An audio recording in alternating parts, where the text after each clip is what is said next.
आप कैसी हैं? मैं ठीक हूँ, आप कैसे हैं? मैं भी अच्छी हूँ। आपका हफ्ता कैसा रहा?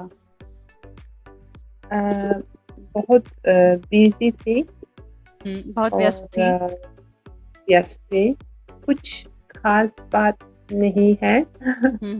हाँ, ओके। तो you asked me couple of days ago ना, why is it बुरे काम का नतीजा? हाँ, so I wanted to ask you, did you understand the reason why? Yes but मैं सोचती थी कि हम्म, बुरा काम बुरा हम्म। नतीजा. So I didn't know that even there it should be like should it changed. हाँ, मतलब there are two ways of speaking the same thing. You either say बुरा काम बुरा नतीजा, मतलब Mm-hmm. if you do bad you'll get bad consequences. बुरा Uh-huh. काम बुरा नतीजा is one way of saying it, or you say बुरे काम का बुरा नतीजा. Mm. So whenever there is any preposition in the sentence, then it changes from R to A.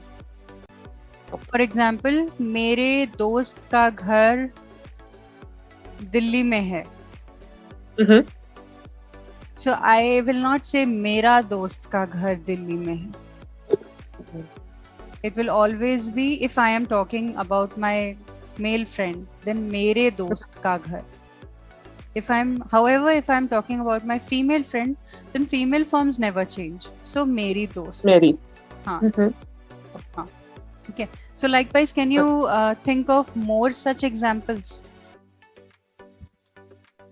Mm, like These are very if I common in say our day-to-day yes, conversations. हाँ.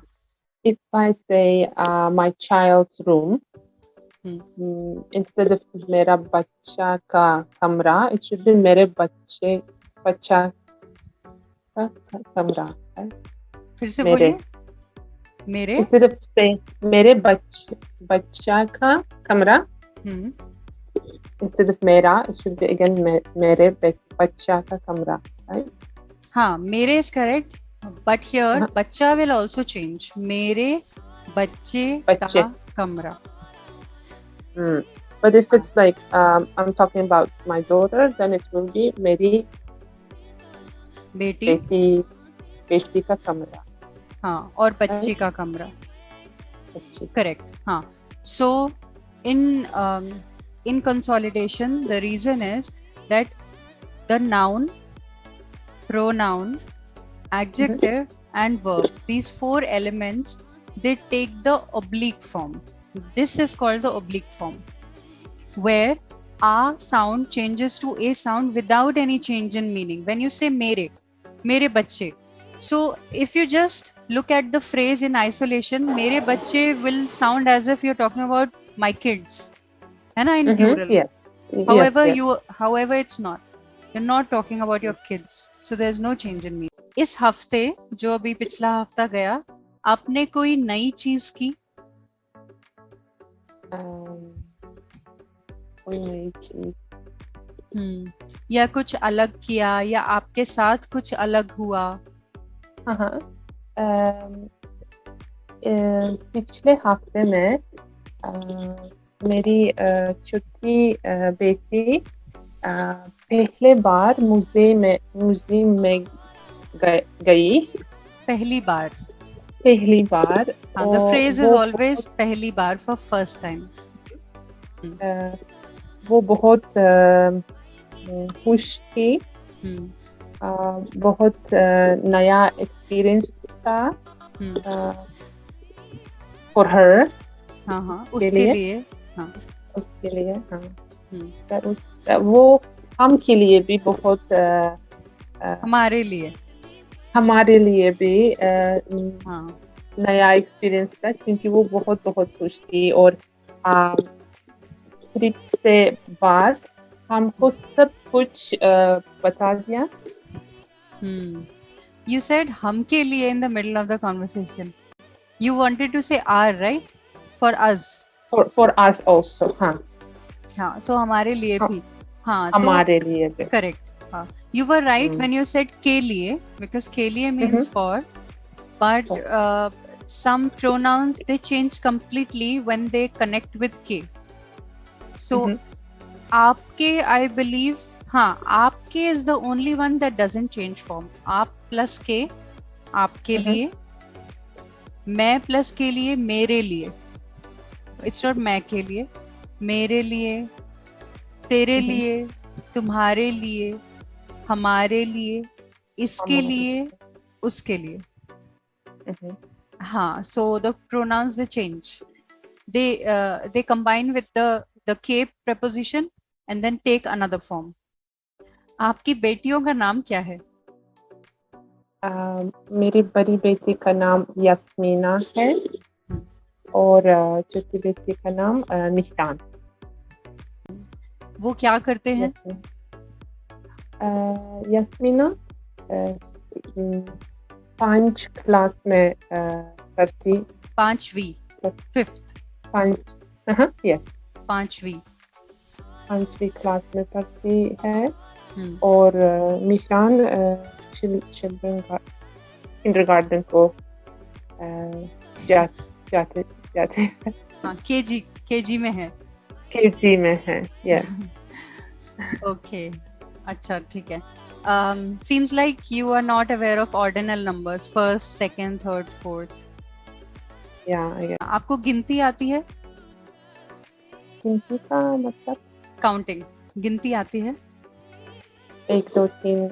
हाँ, पर कहाँ तक? 10 तक. अच्छा, ठीक है. तो एटलीस्ट हाँ, if you know numbers from 1 to 10, तो आपको फर्स्ट से 10th तक भी पता होना चाहिए. So you were right when you said पहला, दूसरा, तीसरा. 4 becomes चौथा. चौथा. Then 5वां. You have to add वां. 5वां. हाँ. फिर 6 becomes छठा. छठा. And then 7वां. There are suffixes that need to be added to convert the number from cardinal to ordinal. Agar if you want to change the number from 8 to 8th, 9 to 9th, 10 to 10th, you have to keep adding the suffixes which are va, vi, ve or vi again. 5 in the middle is the one that will take the same form, पांचवा. And 7th onwards, you have to keep adding the suffixes. Yes, 7वां, 8वां, 9वां, 10वां, 11वां, 12वां, and so on. And the ones that you are speaking are the masculine forms. There are 4 forms. Because these numbers act as adjectives, huh? So, for example, you said pehla. There are 4 forms. Pehla, pehli, pehle, pehli. Yes. हाँ. So it again depends on the noun, the gender of the noun, and according to the gender and the number of the noun, you'll choose the right form. For example, if it's मेरी बेटी first class में पढ़ती है, then the gender of class is feminine. पहली class. हाँ. If you want to say it was her first birthday,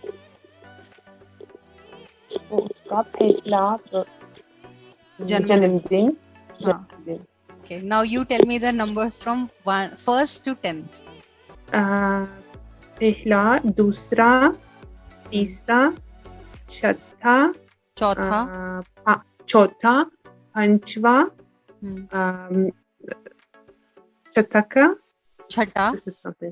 छठा, सातवां, आठवां, and then we said नौवां, 10वां.